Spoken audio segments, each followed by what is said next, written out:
سوال ہے سورۃ المائدہ آیت 33.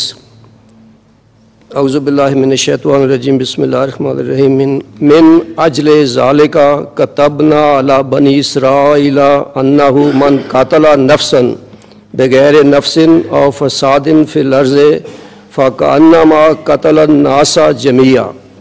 ترجمہ اس کا یہ ہے اسی بنا پر ہم نے بنی اسرائیل پر یہ فرض کر دیا کہ جس نے بھی کسی ایسے نفس کو قتل کیا جس نے کسی دوسرے کی جان نہ لی ہو یا زمین میں فساد نہ پھیلایا ہو تو گویا اس نے تمام جہانوں کو قتل کر دیا.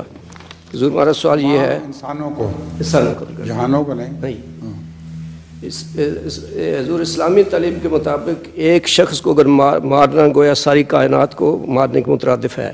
کیا ایک شخص کو اگر مار دیا جائے تو اسلامی تعلیم یہ کہتی ہے کہ ایسا ہی ہے جیسے ساری کائنات یہ ہے کہ ایک شخص ہر شخص کی دنیا الگ ہے. جی آپ اس دنیا کا جو تصور رکھتے ہیں وہ ہم میں سے ہر ایک سے مختلف ہے. جی تو جب آپ کو میں کہہ رہا ہوں غلطی سے کوئی شخص جب مرتا ہے تو اس کے ساتھ ایک پوری دنیا مر جاتی ہے.